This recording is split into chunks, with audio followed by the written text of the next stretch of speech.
E essa noite, Tiago é uma porção especial, peculiar.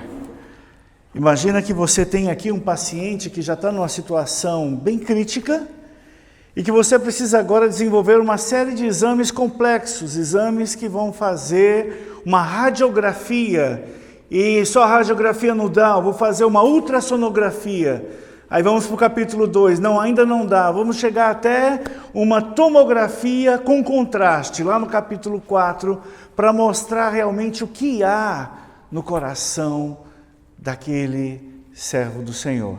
E é assim que ele se apresenta, logo em Tiago, capítulo 1, versículo 1, ele se apresenta: eu, Tiago, escravo de Deus e do Senhor Jesus Cristo. Tiago não era um dos 12 apóstolos. Ele não era um daqueles que foi chamado e andou com o Senhor por 3 anos e meio. Na verdade, naquele período, o único momento que ele teve que tentou se aproximar de Jesus, Jesus já chegou e deu um chega para lá, nele, na mãe, nos irmãos, tudo, ó. Minha mãe e meus irmãos são esses daqui. Ele tinha essa história porque ele era irmão de Jesus. Mas aqui você vê, quem aqui tem irmãos? E quem aqui é do número 2 para frente, até o número 10, 11? Ok. Tiago não era o mais velho. Ele era um dos menores. O irmão mais velho dele era Jesus. E você, como também já tem irmãos, imagina só essa relação familiar densa e tensa como é, porque até os seus 30 anos, Jesus viveu em casa, com sua mãe, seu pai, José e seus irmãos ali. E agora Jesus sai para o seu ministério e é reconhecido ali como o Cristo, o ungido, o Messias. E aí agora Tiago, que chegou lá de meio-dia para a tarde, ele vem se apresentar aqui, ó: eu sou escravo de Deus, e também eu sou escravo daquele cara ali, ó, o Senhor Jesus Cristo. Então é esse Tiago que vai trazer para nós essa mensagem aqui tão densa. Ele vai começar falando que na nossa vida com Deus, não importa tanto o que nós falamos, mas o que realmente vai impactar as pessoas é como nós vivemos. É o que está escrito em nós que vai ser lido de maneira bem mais forte, bem mais intensa do que as nossas palavras. Isso Tiago vai em vários momentos ali retratar como sabedoria. Você quer ser sábio? Não estou falando em ser esperto. Estou falando em ser sábio. Se você quer ser sábio, aprenda algumas lições muito importantes que já foram faladas aqui. Eu vou fazer um pequeno resumo de pontos que me impactaram em Tiago, para a gente entrar então no capítulo 5. Aqui nessa grande radiografia, ele começa falando ali no versículo 2 do capítulo 1. Irmãos, coisa está ruim para você? Está difícil? Então está tudo certo. Fica de boa. Porque, na verdade, as dificuldades pelas quais nós passamos, sempre que nós passamos por qualquer tipo de provação, ela tem uma razão apenas: provar a sua fé, e a sua perseverança vai ter oportunidade de crescer. Você que tem o Senhor como seu Salvador, entregou sua vida para Jesus, você precisa crer em um princípio eterno. Nada escapa ao controle do seu Pai. Repete comigo: nada escapa do controle do meu Deus. Com mais intensidade: nada escapa do controle do meu Deus. Então, você fala, mas às vezes por que nós precisamos passar por algumas fases tão ruins assim? É porque Ele quer que nós aprendamos o que é perseverança e que a nossa fé possa ser qualificada, possa crescer. Então, para ela crescer, para nós sermos maduros e completos, a gente às vezes vai passar por algumas fases difíceis. Há uma frase que eu gosto, que diz assim, que os grandes navegadores devem a sua fama a grandes tempestades.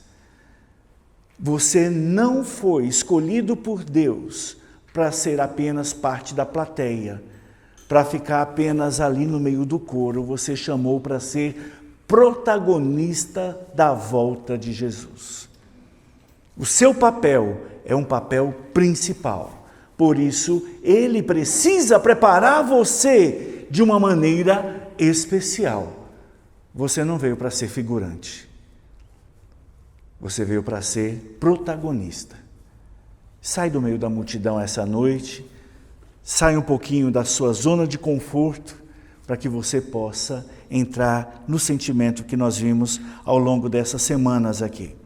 Pois bem, depois a partir do versículo 9, ele vai falar assim: se você acha que você foi escolhido por Deus por conta da sua condição, você está enganado. Aqui fala que irmão que é pobre não tem motivo para se orgulhar. O irmão que é pobre tem motivo para se orgulhar porque é digno de honra, e o que é rico deve se orgulhar porque é insignificante. O que isso quer dizer? Quer dizer que você não pode se medir pela sua situação atual ou pela sua condição. Não é a sua condição que te qualifica a ser um protagonista dessa história. Foi Deus que escolheu você. Como o Vitor, né? Como o Vitor falou, uma frase que eu também gosto, que expressa isso aí é: a oração, o poder da oração não está em quem faz, mas em quem ouve. É nele que está o poder. Então, às vezes você fala, não, mas como o Davi falou, mas eu não vou me doar mais, eu não vou colocar mais peso sobre os meus ombros, porque eu só vou receber 5 dias esse mês. Aí então vai me faltar condições de apoiar, vai me faltar tudo. Então eu só vou fazer, só não tenho condições, eu não tenho recursos para isso. Deus nunca precisou perguntar qual era a tua força. Ele não precisou perguntar para o povo de Israel o que eles tinham de arte militar, se eles já tinham lido Sun Tzu para saber a arte da guerra, para derrubar Jericó. A estratégia de Deus é a mais maluca possível. Ele pega uma cidade, vamos derrubar uma cidade, prepara o exército. Quem é que vai na frente do exército? Põe lá os músicos na frente do exército.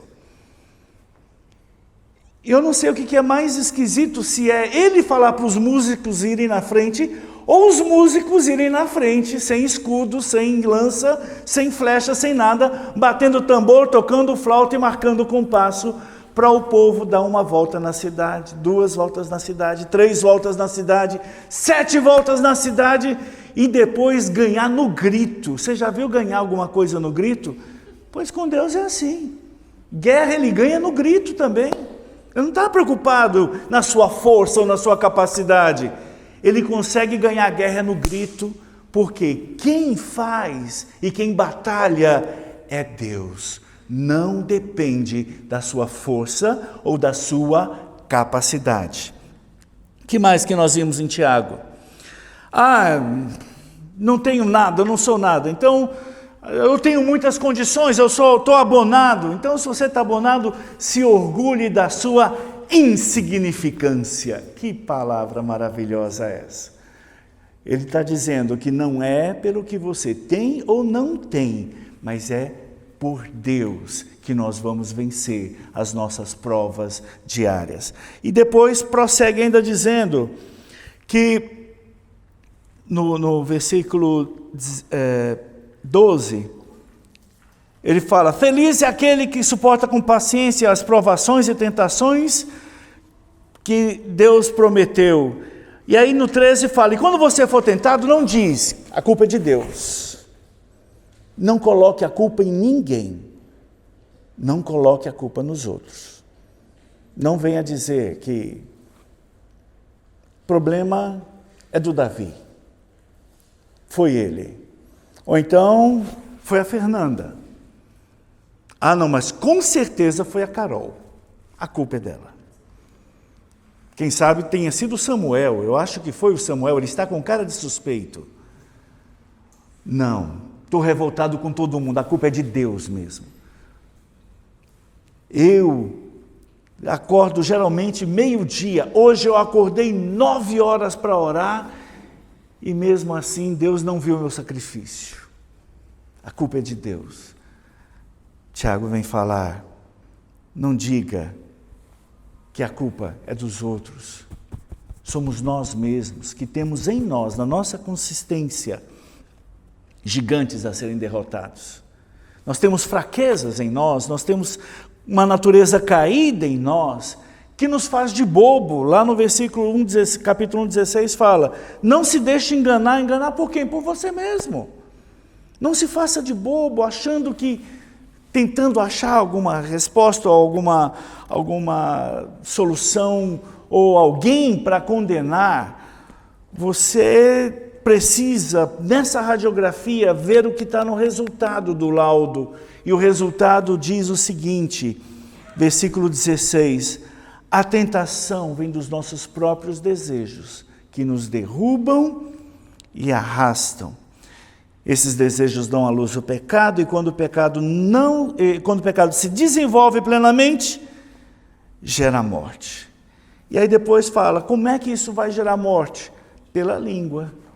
Quer saber como é que você mata alguém sem usar nenhuma arma, nem branca, nem de fogo, nem pérfuro cortante, nem nada? A língua é terrível. É terrível, tão pequena, mas que tem um poder de destruir reputações, destruir vidas. E aqui ainda continua dizendo, olha, e eu vou dizer uma coisa para você, não exerça o seu julgamento com base na sua visão míope. Não ache que você é dono da verdade. Você não é juiz. Você não é juiz. Não tem nada a ver com situações recentes, não. Eu vou contar uma historinha para vocês.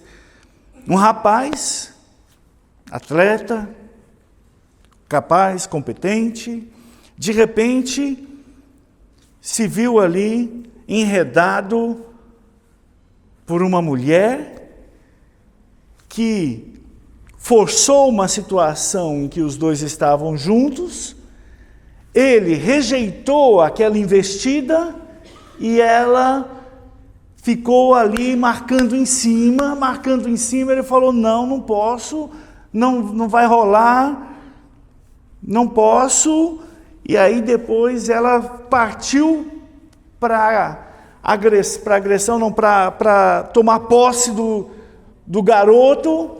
Aí o garoto pegou, se desvencilhou do jeito que conseguiu e conseguiu fugir.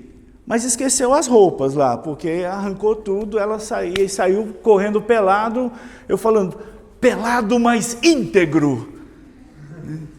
Certo, né? Em outras palavras, eu falei, saio aqui envergonhado, mas íntegro. Olha só que... Bom, não estou falando de jogador de futebol, não, estou falando de José, tá certo? Isso aconteceu bem ali, na casa de Potifar, e ele saiu de lá íntegro, com a sua... Não é legal ver um testemunho assim, um cara que conseguiu resistir às raias da loucura? Pois bem, ele conseguiu. E o que ele ganhou com aquele testemunho vivo de integridade? Foi para a cadeia. Por quê? Porque quando o Potifar chegou, ele só viu os fatos. E que os fatos dizem? Ela estava na casa, ela gritou pedindo socorro e ela tinha a prova do crime, que eram as roupas do meliante, que ao ver que ela havia pedido socorro, fugiu desavergonhadamente, sem roupas, rua fora. As provas estavam ali na mão dela. Quantas vezes a gente não julga por aquilo que a gente vê, sem saber que muitas vezes os fatos inequívocos, podem não contar toda a história. Porque nós vemos a aparência. Deus é que julga o coração. Tiago vem falar sobre julgamento, vem falar sobre análise de cenários, vem falar sobre línguas soltas que ferem, que maculam, que destroem. Tiago vem falar de toda essa experiência que faz parte da nossa vida, em família, mesmo na família de Deus. Ele vem falar, gente, para que nós estamos aqui? O que nós estamos dando valor? Ele vem falar tudo isso. E por isso ele nos fala, não queira ser juiz, não julgue pela aparência. Julgar pela aparência, então, capítulo 2 foi uma radiografia intensa ali. Muito bonito você, hein, que se diz cristão, aí chega alguém ali bonitinho, cheirosinho, no carrinho do aninho, e você recebe ele de portas abertas, e aí daqui a pouco vem um flanelinha logo atrás, e você dá licença que eu estou recebendo aqui autoridade. Estou recebendo aqui um magnata, você espera ali que depois no final, se sobrar alguma coisa, eu te dou, eu faço alguma caridade, alguma esmola para você. Aqui Tiago 2 falou o que para nós? Falou que no meio do povo de Deus, ele estava orientando aqui, gente, não haja com preconceitos, com preferências, não julgue a aparência, porque senão você pode entrar para o partido da mulher de Potifar. E não se contentar em apenas mandar José para a penitenciária. Você pode começar ali uma campanha no Facebook, no Instagram, para que seja instalada a pena de morte no Egito. Porque é um absurdo o que ele fez. E o que ele fez? O que ele fez? Mas as provas estavam lá.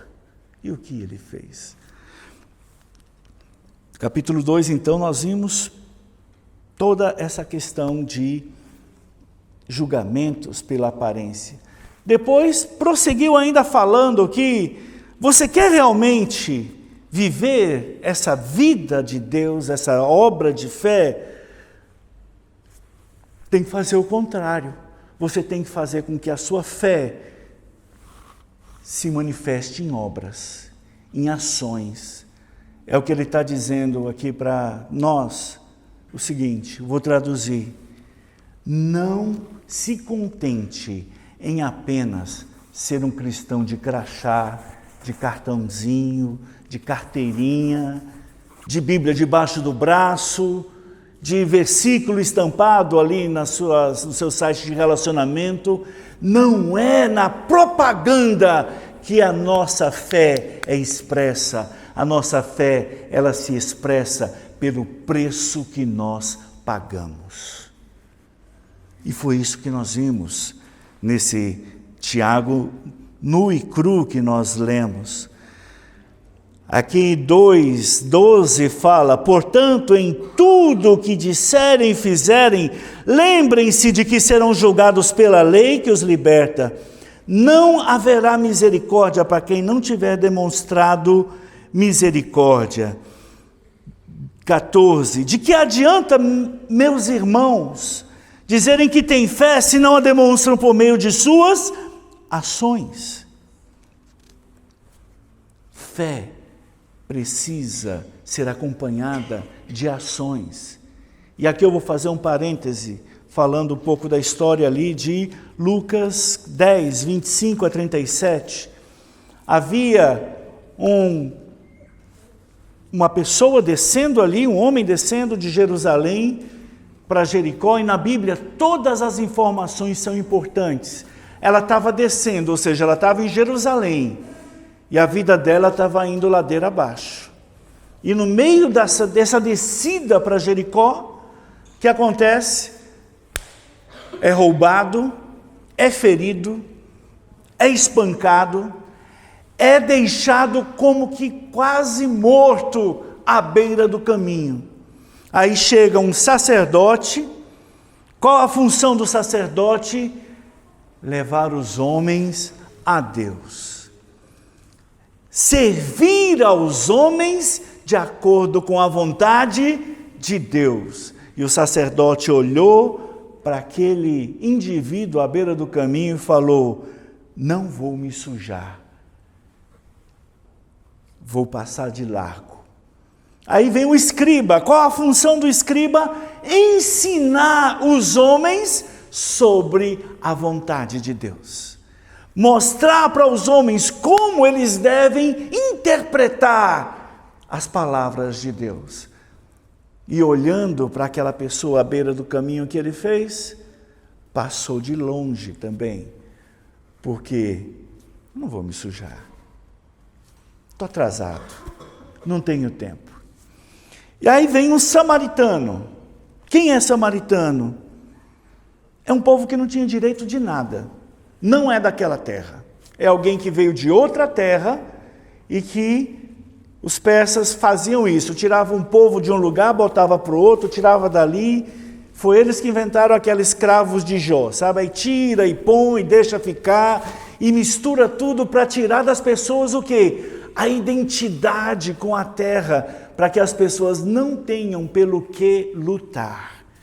Elas perdem a sua identidade. Então, samaritanos, para o povo de Israel, não tinha valor nenhum. Eles não eram dali, eram invasores que foram colocados lá por um exército invasor também. Então, não eram dignos nem de conversa. E aquele samaritano indigno olhou o nosso pobre amigo lascado ali na beira do caminho, parou a viagem dele, cuidou das feridas dele, cobriu as feridas dele com azeite, colocou ele sobre o seu animal, levou ele para uma hospedaria, pagou as diárias, e não foi com o título da Bancorbras, pagou ali cash. Eu quero que ele fique hospedado aqui. Deixou um valor para cobrir o consumo dele até ele voltar. E se por acaso ele gastasse mais do que aquilo, ainda deixou ali empenhada a sua palavra, dizendo: se você gastar algo além do que eu já te dei, eu te restituo quando eu voltar. Ele pagou um preço para cuidar de um ilustre desconhecido que, se tivesse encontrado com ele no meio da rua, tinha virado a cara, porque aquele estrupiado era um judeu e ele era um indigno. Se fosse ele que estivesse na beira do caminho, nenhum dos três pararia, mas ele parou para pagar o preço. John Maxwell, ele é um grande administrador e um grande servo de Deus ali nos Estados Unidos, e auxilia muitos presidentes, é um conselheiro de muitos presidentes americanos. Ele falou uma frase que eu quero repetir aqui para vocês, e essa porção aí está desde o 2,14 até o capítulo 3 como um todo, dizendo, em outras palavras, diz assim, essa porção aqui, do 2,14 até o 3, falou para nós: não seja hipócrita, sabotando a si mesmo e falando o que não faz. Aí vem a frase de John Maxwell: uma forma de viver que nada custa, nada vale. Se a sua vida com Deus não te custa nenhum preço, com certeza ela não vai ter valor também, quando confrontada com outras situações na sua história. Cuidado implica preço, implica sangue, implica investimento. A sua vida cristã, ela precisa ser traduzida em valores pessoais. Quanto você está disposto a bancar Olha bem aí na cara de quem está do teu lado. Dá uma encarada nele agora. Encara quem está do seu lado. Imagina assim, qual o preço que eu estaria disposto a pagar por essa figura aqui? Onde é que Deus achou isso? Qual o preço que você estaria disposto a pagar? Depois no 4, nós vimos que no meio do povo de Deus, nós temos o quê? Discussão e briga. Mas fala, mas Deus não é amor? Deus não é união, não é paz, não é isso, não é aquilo? Por que que no meio do povo de Deus tem tanta discussão e tanta briga? Acaso não procedem, 4:1, acaso não procedem dos prazeres que guerreiam dentro de vocês? O que Tiago vai falar aqui para nós, falou na semana passada de maneira bem intensa, é que, gente, você só tem condições de depositar sua energia em uma coisa de cada vez. Se você gasta e se desgasta em favor dos seus prazeres, não vai sobrar muita coisa para você gastar em favor do projeto de Deus para essa terra. E a volta do Senhor vai ficar longe de você. Aqui ele está falando do hedonismo. Que é hedonismo? É busca de prazer, é você se colocar no seu mundo. O mundo não gira em torno do sol, gira em torno do umbigo de quem vos fala. Parece que tudo tem que rodar para me satisfazer. É para as minhas vontades, é para as minhas necessidades. É uma vida egoísta de só pensar em mim. E Tiago, com muita dor, fala, gente, olha para o meu irmão. Olha para o meu irmão mais velho. Ele estava na minha casa, ele abriu mão da minha casa, ele abriu mão da vida dele, abriu mão da história dele, ele abriu mão de tudo para dar uma chance de nós nos tornarmos um só. Ele foi alguém que veio dar esse exemplo de doação. Ele se entregou e agora nós aqui, depois deste exemplo, a gente fica aqui com a atitude de só buscar o que é bom para a gente, só pensar na gente. E o próximo? E o próximo? E quem está do meu lado? E quem está precisando? E quem está com as mãos sangrando? Ou com as mãos quebradas? Ou quem está abatido? Ou quem está ferido? E que não está longe, não está lá. Olha, nesta noite eu quero dizer para você, Deus não te deu a África para cuidar hoje.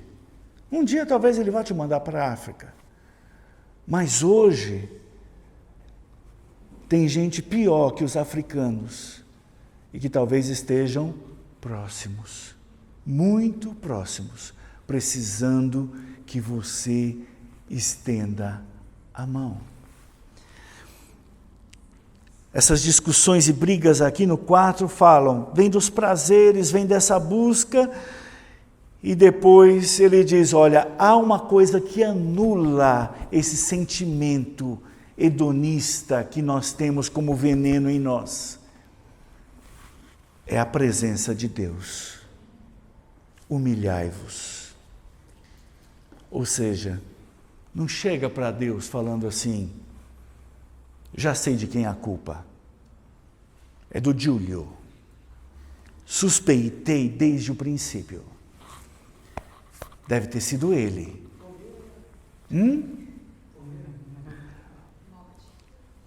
E aí, o que nós vamos fazer? Tiago vem nos dar aqui um antídoto para o nosso hedonismo. Gente, para um pouquinho e se humilha na presença do Senhor. Chega perto dele. Aqui fala, se você tiver um grande oponente como o diabo, que está fora, não tema. Se firme nos seus próprios pés, resista e ele foge, porque maior é o que está em nós do que o que está no mundo. Mas, depois continua, aproximem-se de Deus e ele se aproximará de você. Dá um abraço em quem está mais perto de você agora. Dá um abraço. Chega em alguém, sente o calor dele, sente o coração pulsando. Dá um abraço. E você vai ver que para você poder dar esse abraço, você precisou de um movimento. Você precisou sair da sua condição estática e você precisou se aproximar. E Tiago vem falar, gente, está tão fácil de resolver. O Senhor está pertinho aí. Chega perto dele. Cola nele. E ele vai colar em você também. Não se feche no seu próprio hedonismo. Vá diante dele. E não vá achando que você é o dono da razão. Mais uma vez ele vai falar isso, porque isso era o que estava matando a igreja naquela época. Julgamento, acusação, críticas, palavras que ferem, palavras egoístas, a falta de compaixão. Ele fala no 4:11, falou para nós, irmãos, não falem mal uns dos outros. Mais à frente, no final do 12, fala, que direito vocês têm de julgar o próximo? E lá no versículo 14 fala, você não consegue garantir nem o seu amanhã? Você não sabe nem se amanhã será amanhã para você? Se você não vai encerrar sua trajetória no hoje, e o amanhã para você não vai chegar, você não consegue controlar nem o seu amanhã, você está querendo controlar a vida dos outros? Você está querendo só porque os fatos e as provas estão mostrando que José realmente é um salafrário, não presta aquele menino, tem que ir para a cadeia. E se aqui fosse a China, eu ainda ia cobrar a bala da família, porque não tem condições uma coisa dessa. Cadê os direitos humanos? Um abuso desse, em plena era de direitos iguais, uma atitude dessa, pega esse rapaz e some com ele daqui, ele não presta. Mesmo tendo fatos, mesmo tendo elementos, nós não temos direito de julgar ninguém, porque nós não morremos por ele, Deus morreu. Nós não nos comprometemos em transformar e não conseguimos transformar a vida de ninguém. Deus consegue. Deus conseguiu incluir na genealogia dele Ruth, que era uma moabita, que já tinha sido expulsa, no seu povo já tinha sido expulso do santuário por 1000 gerações, ela ficou esperando para ser a 1001, mas ela entrou na genealogia de Cristo. Raabe era uma prostituta em Jericó, a cidade que foi ganha no grito. Ela se tornou da linhagem que trouxe Jesus. Ela é tataravó do rei Davi. Mas você fala, mas e o que ela fez? E as coisas que ela praticou? E a vida que ela tinha? De uma maneira muito amorosa, muito calma e muito tranquila. Eu e Tiago vamos falar para você assim, não é da tua conta. Cuida da tua vida, que da dele Deus está cuidando. É isso que Tiago vai falar. Essa a porção que encerramos o capítulo 4. Aí no capítulo 5, começa falando o seguinte, você se acha, no alto da sua juventude, dos seus feitos, das suas realizações. Você agora é o novo Ike Batista do século 21. É um futuro bilionário, é alguém que tem capacidade, é alguém que tem condições de ter muitas realizações, grandes propriedades, grandes demonstrações de riqueza. Você vai ser o cara. Ou a cara, não sei se pode usar a cara também, mas também fica ruim se eu falar coroa, né? Então, você vai ser o cara, você vai ser bam das galáxias. E aí Tiago 5 fala, presta atenção, menino, presta atenção, menino. Menino, presta atenção. Se você acha que o que você tem é o que te qualifica e é o que te define, isso é um câncer que está corroendo a sua vida. E do 1 até o 5, ele vai falando que todas essas riquezas, elas apenas alimentam e engordam o nosso hedonismo. Mas, a partir do 7, ele vai começar a dizer, por isso, jovens, irmãos, sejam pacientes, enquanto esperam a volta do Senhor. Ele está querendo lembrar você de duas coisas. Primeiro, o Senhor vai voltar. Repete comigo, o Senhor vai voltar. Mais uma vez, o Senhor vai voltar. O Senhor vai voltar. Isso é um fato, o Senhor vai voltar. Mas, se ele fala para ser paciente, é que pode levar algum tempo. Graças a Deus que vai levar algum tempo, porque eu tenho a leve impressão que eu ainda não estou pronto. Então, o Senhor vai voltar e vai levar um tempo. E eu não posso, nessa minha jornada, perder a minha esperança. E ele começa a comparar essa nossa jornada, essa nossa trajetória, como uma semeadura, como algo que eu vou lançar semente agora, vou regar, vou adubar, vou investir e vou esperar que ela cresça e comece a dar frutos. Pode demorar o tempo que for. Seja paciente. Você não está sozinho nessa jornada. E continua aqui no versículo 8, diz, sejam também pacientes, fortaleçam-se em seu coração, pois a vinda do Senhor está próxima. Vai demorar, mas não vai demorar tanto tempo não. Está perto. Quando ele morreu, faltavam 2000 anos. Já se passaram 2000 anos, então está faltando agora alguns minutos, centenas, e dezenas e unidades, e minutos e segundos, em algum momento, nós cantamos hoje, quem sabe, antes que chegue o fim desse ano, talvez o Senhor já volte. Talvez alguns sejam tão apressados que não esperem o Senhor voltar, vão se encontrar com Ele antes. Né? Tem gente que é mais apressado que os outros. A gente não sabe da vida de ninguém. A única coisa que a gente sabe, dá uma olhada em todo mundo que está aí do seu lado. A única coisa que a gente sabe é que a gente vai ter que andar essa jornada com esse povo esquisito aí que está aí. Não tem jeito. É eles mesmo. É eles mesmo.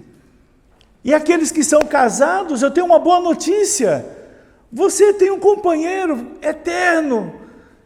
Que não tem jeito de você ficar trocando aí, não é pneu que vai desgastando e você pega e joga outro e compra um Michelin. Não tem não, você vai ter que andar com careca mesmo até a volta do Senhor. Tá certo? Então, são esses que você tem na jornada. Por isso ele vai falar de novo, depois de falar que a vinda do Senhor está próximo, vai falar, irmãos, não se queixem uns dos outros. Não se queixa. É esses que a gente tem. É essa turma aí que a gente tem na jornada. É igual casamento, na alegria, na tristeza, na doença ou na dor, até que o Senhor volte É esses aí. Segura na mão dele e fala assim, ó, ei, vencedor, campeão. Segura na mão dele e levanta aí, ó, para festejar. Aqui, ó. É ele, ó. Eu vou chegar lá com ele. Tamo junto. Não se queixem. Toma como exemplo os profetas que falaram em nome do Senhor. Consideram felizes aqueles que permaneceram firmes em meio à aflição. E aí ele vai falar da experiência de Jó. O que tem a ver Jó aqui? Jó, ao final do seu livro, em Jó 42, você tem Jó que perdeu 10 filhos, perdeu todos os seus bens, perdeu a sua saúde, ganhou um monte de perebas e só ficou com 2 coisas para seu desespero. Não, 3 coisas ele ficou. Um caco de telha para se rapar, uma mulher para mandar ele amaldiçoar todo mundo e morrer, e 3 amigos que ficaram julgando e condenando ele por 10 capítulos. Por 32 capítulos, ele discutindo com os amigos ali, que só estavam lá para condenar. Os 3 saradão, ricão, bonitão, saudáveis, e Jó todo estrupiado. No final das contas, quem teve que orar pelos outros foi o estrupiado. Porque a situação, como nos nossos olhos, Jó é que precisava de oração, precisava de uma campanha, precisava de ajuda, mas aos olhos de Deus, Jó estava bem na fita. Porque tudo o que havia acontecido com ele antes passou pelo trono de Deus e chegou para ele junto com a força e o poder para vencer aquela fase e ser vencedor no final. Não julgue a sua história por um capítulo apenas. Você ainda não viu como é que está o final. E eu vou dizer para você, a Bíblia dá spoiler de como vai ser o final dessa história. Então eu sei que vocês não gostam de spoiler, mas nesse caso, lamento dizer, essa história já começou com um final feliz, já descrito e registrado em cartório. Então, o final a gente já conhece. Não julgue a sua história por um capítulo apenas. Por isso é que a gente não pode. E aí, eu quero, no 5:9 fala, não julguem os outros, porque os irmãos são problemáticos e nós também. No 5:12 fala, irmãos, não jurem nem pelo céu, nem pela terra, nem pelo qualquer outra coisa, mas que o seu sim seja um sim e o seu não seja um não. O que está falando? Seja sincero. Sincero consigo mesmo, sincero com os irmãos, sincero com Deus. Não fica depositando, não, olha, juro pelo Samuel. Quero que o Samuel fique aqui esturricado e pretinho de carvão. Se eu não estiver falando a verdade, coitado dele, que o fogo vai ser grande. Eu não posso atribuir para os outros a responsabilidade que é minha. Eu tenho que falar a partir de mim. O meu sim tem que valer por um sim. O meu não tem que valer por um não. E aí no 13 fala, algum de vocês está passando por dificuldade? Só uma pesquisa de opinião pública, o Ibope quer saber, quem aqui está passando por dificuldade? Levanta a mão. Em alguma área da sua vida, seja física, psicológica ou espiritual? Ok, quem quiser levantar as duas também pode. Algum de vocês está passando por dificuldade? Então, ore.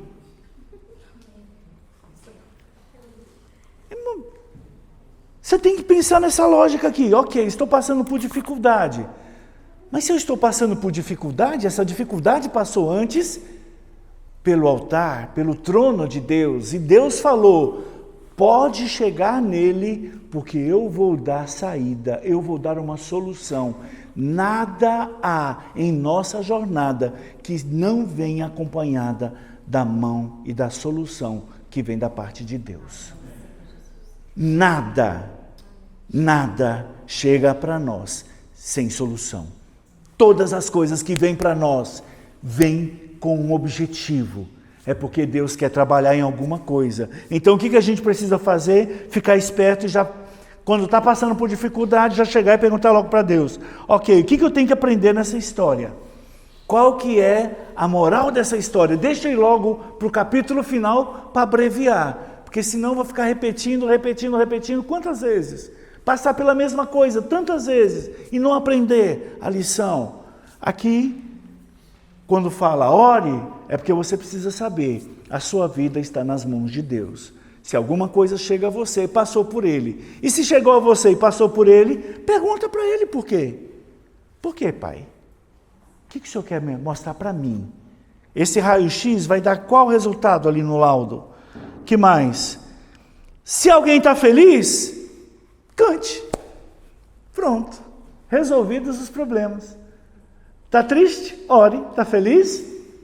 Cante. Aquele hino que nós cantamos hoje. Só Tu és santo. Que mais que fala ali? Foi o último? Foi o último? Qual que foi o último? Só Tu és santo. Não foi? Não há outro como Tu, que está mais aqui?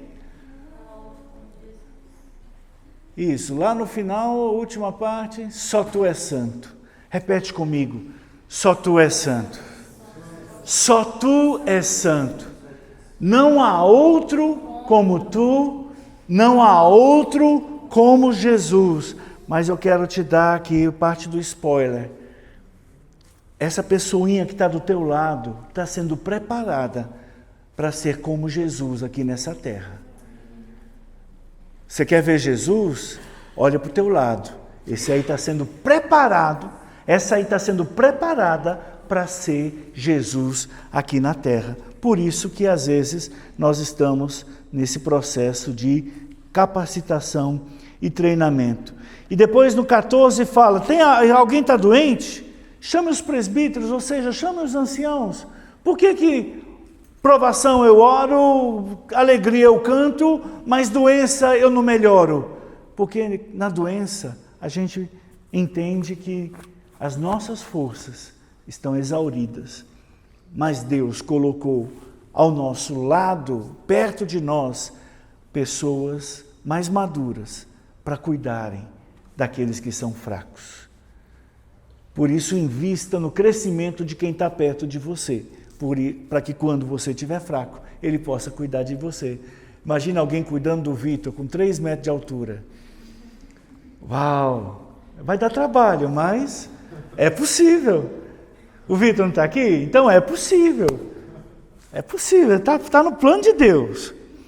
O que mais?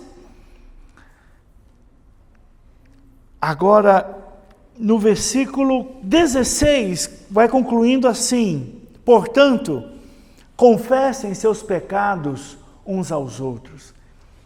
O que é isso? O que isso quer dizer?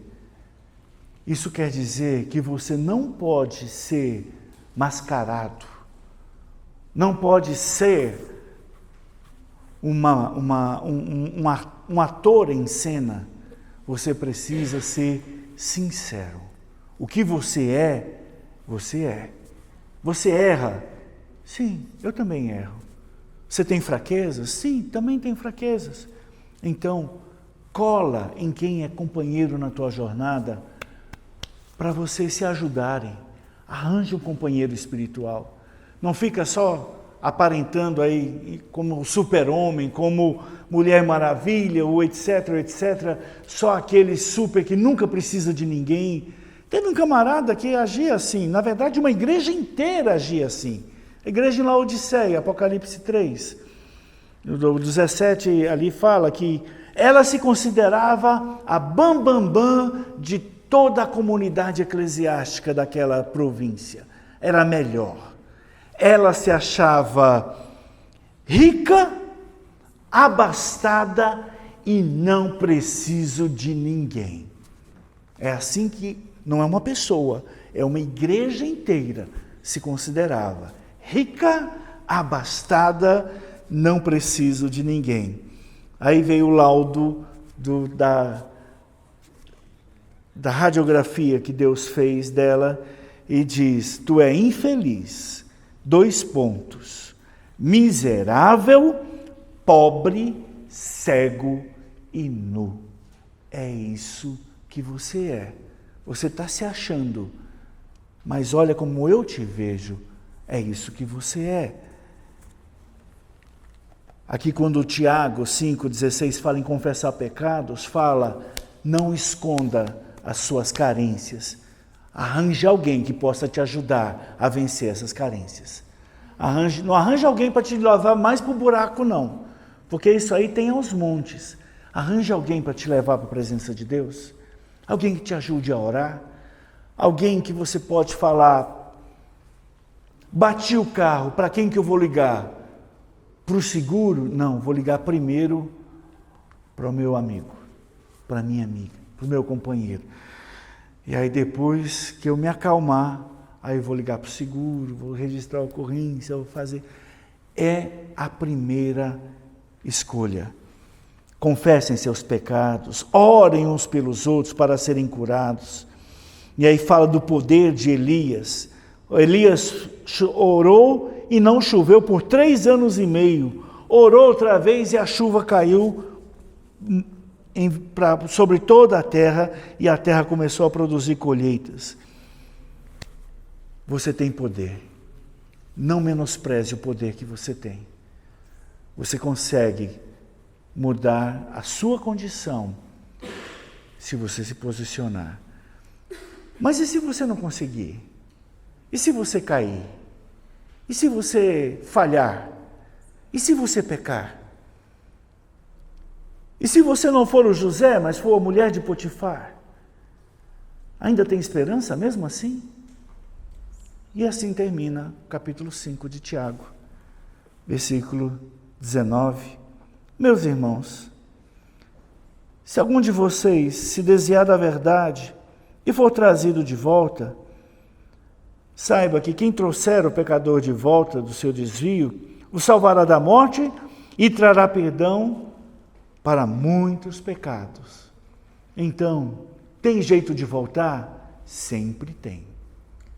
Mas a questão é, você está disposto a pagar um preço por aqueles que caíram, por aqueles que se desviaram? Em resumo, ninguém é descartável. Ninguém é descartável. Não podemos abrir mão de ninguém. Amanhã a igreja aqui vai sair para pregar o evangelho aqui nas imediações, ali na feira, no metrô, amanhã de manhã. E aí vamos pensar o quê? Ok, vamos procurar o pessoal na feira, pegar o pessoal que está comprando, que está ali no metrô. Não faça escolha. Quem que você deve procurar? A Bíblia só nos dá um adjetivo para identificar quem que a gente deve procurar. É o próximo. No que você entrou no lugar, é igual o jogador de basquete, né? Você tem que colar em quem está próximo. Não adianta você ficar lá debaixo do garrafão falando, não, se alguém vier aqui, eu vou defender. Não, você tem que colar, é quem está com a bola. Então, maninhas, para quem que a gente deve voltar a nossa atenção? É para o próximo. Por exemplo, a Miriam não está tão próxima do Samuel aqui. Existem 2 abismos entre eles. Quando a gente perceber a importância da gente construir pontes, a vida da igreja vai ganhar outro sentido para nós. Aí nós vamos não apenas estar em um grupo, nós vamos ser a igreja que se expressa nessa terra. E quando você sair de um lugar, aí você vai poder ouvir de Deus lá na frente, que você não vai nem ficar sabendo. A pessoa ao final vai dizer: uau, Deus me visitou hoje. Mas foi você que foi lá? Foi não. Foi Deus que foi lá. E Ele usou você, que não desviou do seu caminho, mas foi aonde estava o próximo. E assim, você tem oportunidade de trazer o pecador de volta e salvá-lo da morte de uma multidão de pecados. Não desista de ninguém. Não desista. Às vezes, a pessoa insiste em viver em pecado, não tem problema. Ele pode virar as costas para nós, mas uma coisa eu não posso deixar de fazer: orar por ele. Isso aí eu não posso deixar de fazer. Eu vou orar, e vou guerrear, e vou pedir: Deus, eu não sei o que você vai fazer na vida dele. E na verdade, já estou até com pena, porque eu sei que eu estou arrumando uma grande confusão para a vida dele. Porque se eu peço para você ir lá, você vai. E se ele não quiser te receber, aí o Senhor vai com um vento, depois vai com a ventania, depois vai com a tempestade, depois vai com a inundação, depois vai com o raio, e depois ele vai ser engolido por uma baleia, e a baleia vai despejar ele bem aqui do meu ladinho. E aí eu vou falar: e aí, tá tudo bem? E ele vai dizer: tá não. E eu vou ter a oportunidade de dar um abraço nele e trazer ele de volta. Não se preocupe em como Deus vai fazer, mas não seja você quem vira as costas para as pessoas. Não. Elas podem virar as costas para nós. Às vezes, é o filho pródigo, e eu vou encerrar com essa aplicação aqui. O filho pródigo, quando ele saiu de casa e pediu para o pai: pai, me dá a minha porção da herança. Quando é que você briga por herança? Quando os pais morreram. Quando ele disse aquilo para o pai, em outras palavras, ele falou assim: pai, quer saber de uma coisa? Para mim, você morreu, já era, quero o meu dinheiro que eu vou embora. Vou viver minha vida, vou gastar meus recursos, porque para mim, nessa casa aqui, não tenho mais pai. Meu pai morreu, só quero a herança. Virou as costas, encheu o bolso, foi-se embora. Gastou, aproveitou, se perdeu tudo, se vendeu, se rebaixou, até que um dia, pela pregação de vários porcos, que não queriam dividir com ele a comida, ele caiu em si e falou: rapaz, eu não tenho mais pai, porque para mim eu declarei para ele que ele morreu, mas na casa dele, quem sabe eu consiga pelo menos a vaga de empregado. Eu não posso chegar mais lá como filho, porque eu disse que eu não tinha pai. Como é que eu vou chegar lá agora dizendo que eu sou filho? Eu matei meu pai em palavras e ações e omissões ali. Eu vou chegar lá, eu quero só o crachá de empregado de casa. Aí vai estar tudo tranquilo. Na verdade, ele sabia que o pai estava lá, mas as palavras dele geraram aquilo ali. E quando veio de volta, o pai disse: não estou nem aí com o que você disse ou o que você fez.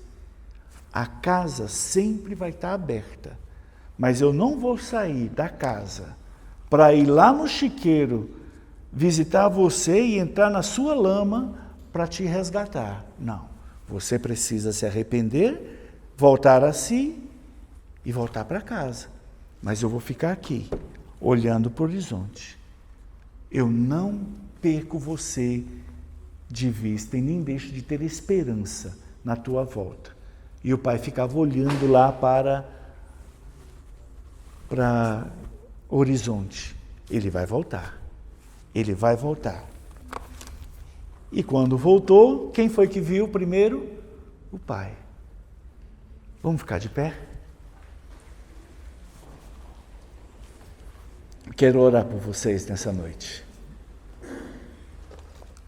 Porque o mais importante nessa reunião de jovens é que você perceba que você não está sozinho.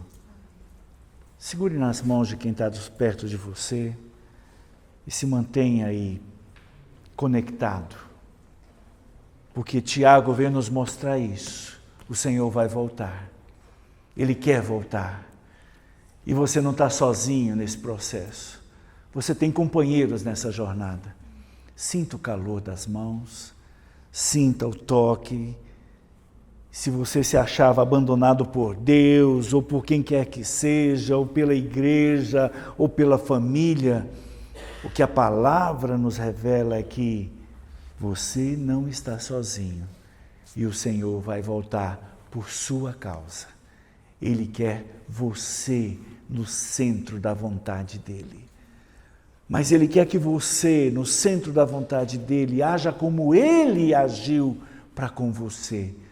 Nunca virou as costas, nunca te abandonou, nunca te deixou. Faça isso pelo teu próximo. Nesse momento, pense em alguém que estava no seu lado, na sua jornada, mas que hoje não está aqui perto de você. Pessoas que no meio do caminho se desviaram, mas que o seu coração ainda tem essa dívida, ainda tem esse sentimento. E por causa dele, você não pode mudar a vida dele, nem mudar o que aconteceu, mas você pode mudar a sua atitude diante de Deus.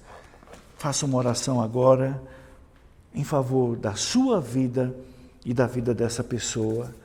Gaste um minutinho e faça uma oração, só para lembrar o Senhor: Senhor, usa-me por causa dele. Usa-me para alcançá-lo. Usa-me para resgatá-lo. Usa-me para curá-lo. Usa-me para levá-lo de volta à hospedaria, para passar óleo sobre suas feridas, para trazer de volta a alegria e o vinho sobre sua cabeça, sobre sua vida. E, Senhor, eu não quero me negar de pagar o preço que for para que Ele volte à Tua presença. Não quero saber o que Ele faz, nem das escolhas dEle. Só o que me importa agora é a Tua escolha na vida dEle. E é por essa escolha eu quero pagar o preço que for. Até a Tua volta, eu quero pagar o preço que for por cada um daqueles que o Senhor me permitiu chamar do meu próximo.